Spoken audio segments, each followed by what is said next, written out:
งดูพี่น้องบักถั่วบ่ได้ปลูกเลยบ่ได้ปลูกเลยนี่ใหญ่ดุนนี่ก็ร้ายเติบอยู่แล้วนี่จักถั่วเขียวจักถั่วขาวจักถั่วอันไหนวะขางเก่ามันมาเกิดอยู่นี่วัดเป็นบ่พี่น้องร้ายดียังวะ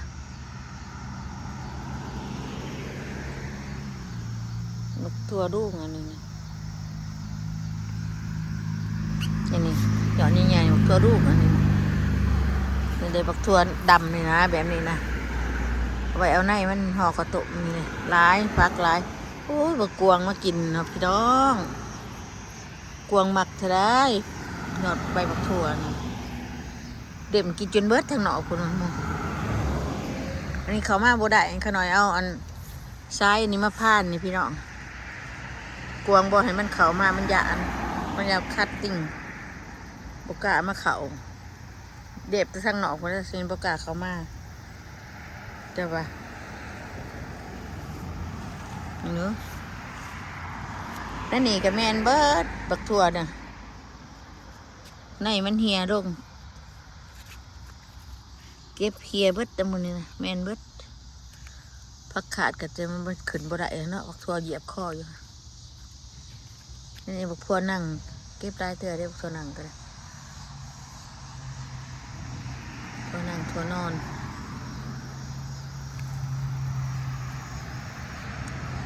ดอกหลายหมากหลายดอกหลายดอกหนาเนี่ยก็สิมันบักถั่วอีหยังน่ะมันโดนนั่นเหี่ยบักถั่วขาวกับบ่แม่นถั่วเขียวกับบ่แม่นเขียวขาวกระเทิมนี่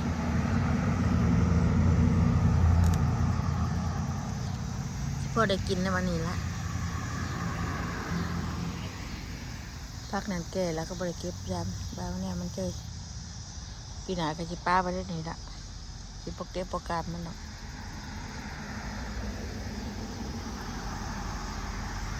ร้ายพี่ดอกเลยตัวพี่แบบว่าปลูกร้ายแต่มันก็ร้ายขน้อยปองในมันมีนะปองในมันแทนไอ้เฮียที่บ้าเฮียตรงนี้บ้าตัวได้เอาตัวได้บ่เอาหันนะตัวบ่เอาก็มีลาย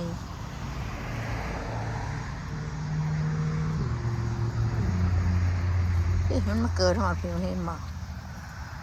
บ่ได้ปลูกเลยปากอีช่างนั่นนี่ว่าเตเบิดเดินนั่งเด่นกับบ่ยังนี่นะว่าบ่ได้ปลูกก็มีบ่ได้หยากบ่ได้ซ่าจะปลูกหยากที่ฉันพี่ดอกทิมใบวานใบได้ออกหลาเนี่ยนึงกับบ่เป็นยังไงนี่เด้ยังได้กินเนาะเพราะบ้านใบตัวได้บ่เอาตัวบ่เอาเนี่ยหมากหามันร้ายได้ปีกายได้2-3กระเตาะคนน่ะกินบ่เบิดกับมันหาวขายก็บ่ได้ขายซื้อไปหลายใหญ่เบิดนี่ก็กินบ่เบิดนี่ใหญ่กินบ่ทันนี่ช่วงนี้ดุนนี่นะกินบ่ทันนะใหญ่เกินหมากร้ายเลยตัวนี้ก็ได้กระดังโจที่เป็นบักตัวขาวอันยาวๆมันบ่จักได้คือตัวนี้นะนี่บักตัวขาวนวลน้อยๆแต่แซ่บอยู่ตามกันนี่เบนนี่บักตัวขาวตัวน้อยๆข้าน้อยบ่ได้เก็บนั่นนี่นะเขาบ่ได้เก็บหน่วยมันโดนลงบ่ได้เอาแนวมันตัวใดบ่เอาแนวนี่มันเกิดซี่เนาะไปตำได้คือกันบ่เป็นหยังเกิดมากก็กินได้สบายคือเก่าบ่ได้ปลูกก็ได้กินขน้อยสิปลูกยังเด้งออกมาเนี่ยในมันเหี่ยลงไปสิปลูกเพิ่นอันนี้ก็บ่ได้ปลูกก็เหี่ยลงกันนี่ในหนึ่งก็เกิดอยู่น่ะอยากบ่เดินปลูกพอได้กินอยู่บักแข่งกระบูขึ้นบ่ได้บักแข่งคมไร้น้ำปลายมันบุกขึ้นเองมันมีลายนะคะเรากระปลูกลายบ่อนอยู่ซักไว้ เด็กเก็บเอาไปกินนี่ลายหน่วยอยู่เก็บไปกินนี่ลายอยู่ขวนบางนี่นี่พี่น้องกันฮาบริสนี่นะมันสิเกิดอีกนี่ดอกมันนี่บ่นี่จะไปเด็ดขวนมันเด็มันก็ออกต่อมาอย่างที่บอกเป็นดอกเป็นหมากต่อเอาไปตกไปหักจำนี่ยังเวดนี่ปลาขาปลาไหวหน่อยปลาไหวมันออกต่อนี่ก็ออกต่อก็เลยนะออกดอกต่อนะคันเอาไปหักนี่เอาไปดีนี่ดอกบ่เกิดนะป้าให้ดอกมันขึ้นมาอีกคือเก่าก็ได้กินบ่แหละบ่เลิกกินนี่กินได้เถื่อร้ายที่อยู่นี่ล่ะกินแล้วกินอีกโอ้บัวละพาเนี่ยบืนขึ้นมานั่นต้นนี่นะคือว่าบ่ได้เอามาปลูกข้างในมันเหี่ยไปกายมันมีนั่นมีต้นเดียวซ่อนขึ้นมาเลยปีกายมีในนี้นะบัวละพาต่างได้ต้นเหยียบไปทางไหนมันก็เกิดแบบถั่วปลูกง่ายบ่ได้ปลูกยากปลูกซ่ามาเบิ่งบางหะขนาดนี้บางหะนี่ขี้ไก่สิบ่ได้กินละเพิ่นบ่ท่านเห็นหมาเห็นหน่อยป่านนี่นี่จะเป็นยังไงนี่มันห่มแน่ก็ได้สิบ่ได้กินละมันบักทั่วอีหยังอันตัวขาวหรือบักทั่วแดงอยู่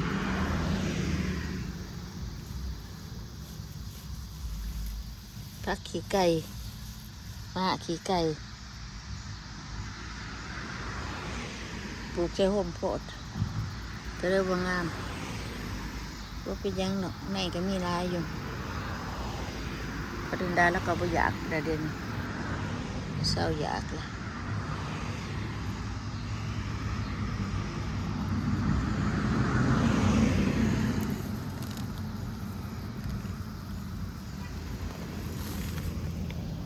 เด็กซุ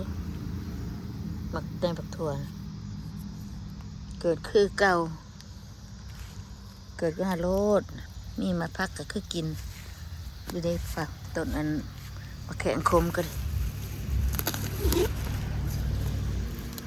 ลูกเนี่ยไอ้มันก็แต่มันอย่าเกิดนะมันเลยหดหนาพ้นในมันหรอกเดี๋ยวแต่จะเกิดบ่เกิดก็เลยพี่น้องจะอ่อนบ่ปักเด่นคอยเบิ่งดูพวงบักใหญ่ๆ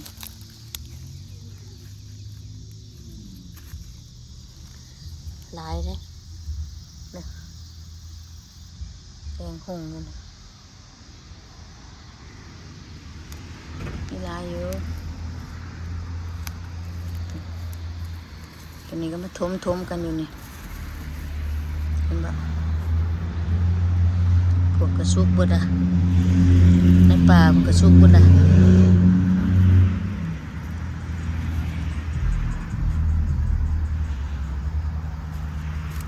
นี่บักเด่นหน่อยว่าให้นั่นได้นี่นี่บักเด่นดันฮานี่นะเด่นตัวนี้ไม่อยากสุ่มบ่อยากหวานปานใดพวกเด้อเพิ่นยื้อเข้ามาข้อกัดกินอันนั้นเหยาะอันนี้คอยเบิ่งแน่นี่เด้อกวางได้ยื้อเข้ามาเหยาะกัดกินเห็นบ่พี่น้องมันบ่ได้ย่านไหนแซมได้สำหนึ่งหลายกาดคือยังมีกวางกับคนบ่อยู่ได้คืนเนาะก็นอนเนาะไปสิไปไหนมาเบิ่งเพิ่นนี่บักแข็งก็ได้นี่ก็ต้นบักแข็งคือกันแข็งคมไปกินใบบักถั่วเบิกทางนอกเบิดเลยโอ้จะมันโพดจะมันเดือเฮ้ยนี่ก็บักถั่วแดงถั่วแดงนี่2-3เครือถั่วแดงเกิดป่ะว่าสิตัดหย่อนอันนี้ออกมันบังก็ถั่วบักเด่นแบบ อันนี้ก็มีหมากชุกหลายอยู่ได้ไหมอีกตรงนั้นมันยาวๆสิมันหวานมันชุกบดดีเก็บกระบวนทันลายดีหมากนี่ก็ได้ได้หลาย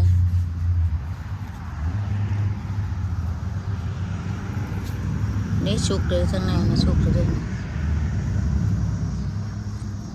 หมากลายคืออย่างนี้น้อยยาวกินเนี่ยเพื่อมันน้ำแสบนี่ตัดหยอดอะไรทิ่มหยอดบลูเบอร์รี่แบล็คเบอร์รี่นี่ตัดทิ่มมันยาวโคตรม่งทิ่มอยู่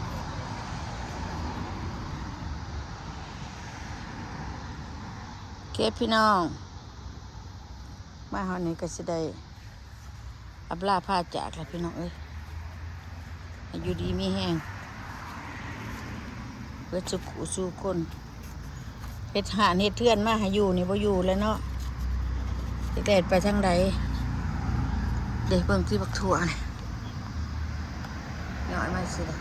มันจังเหยียดพักดีให้มันลอยมาอย่างสิล่ะมันเหยียดพักมันยาวลงพักถั่วแดงถั่วเขียวพักมันยืดนั่นนี่นะมันยังงามเนาะพี่น้องเนาะตัวนี้เป็นดักดาน้อยหนึ่งตัวแดงนี่ตัวเขียวมันเป็นแต่หัวปีได้กินแต่หัวปีประมาณนั้นพอได้กินพี่น้องพอได้ปลูกลายดอก2-3 คุ้มแต่ว่ามันกระบี้เองเฮ็ดหานไข่ขึ้นก็บ่ขึ้นตัวขนมเฮ็ดหานยาวไปนะเฮ็ดเองนี่ละนี่ซีมือจะคล้องนี่ละนี่ดิให้บักทั่วมาขึ้นนี่เพิ่นก็บ่ลอยมาไหนนี่เพิ่นก็ไปทางอื่นพุ่นบอกให้มาลอยคืนนี้ลอยมาน้ำหานนี่เป็นยังจังว่า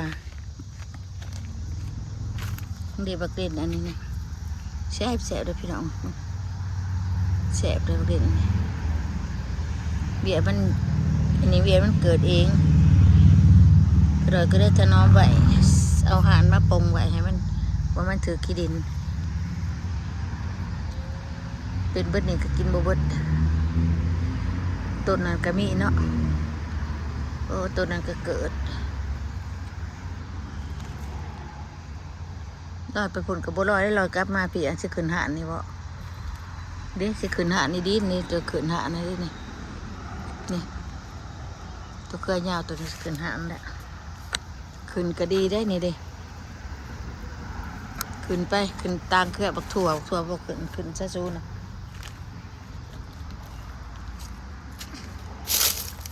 นี่ขึ้นไป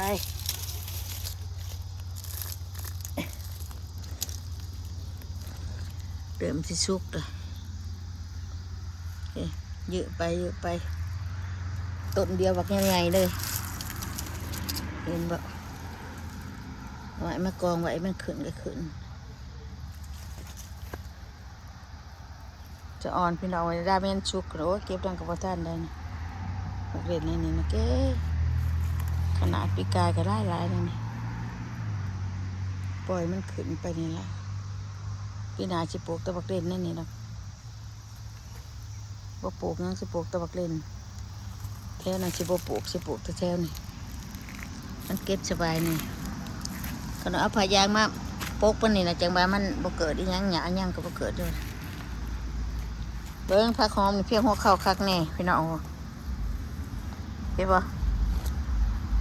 ผักหอมเสริมตัดครึ่งหนึ่งละนี่ตัดน้อยหนึ่งตัดใบมันอันเป็นยอดอ่อนเราจะกินยอดอ่อนมันลูกหยาดอกแค่ก็ลองดูปัดมันมีแหละปัดบ่ได้กินได้ปัดไปซื้อเขาน้องๆก็ซื้อมากินเนี่ยเป็นดอกกระเทียมที่ตัดก็ตัวเป็นดอกกระตัดก็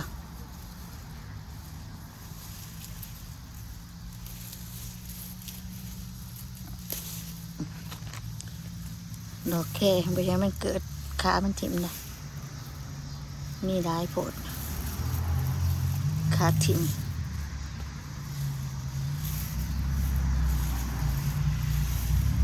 โอเคพี่น้องโอ้ยมาเอาเด้อผักหอมนี่พะยากกันไปพันไปย่างพี่น้องอยู่ดีมีแห้งพี่น้องดื่มก็ได้ก็แชร์ก็ติดตามขอขอบคุณขอบใจไปพร้อมบาย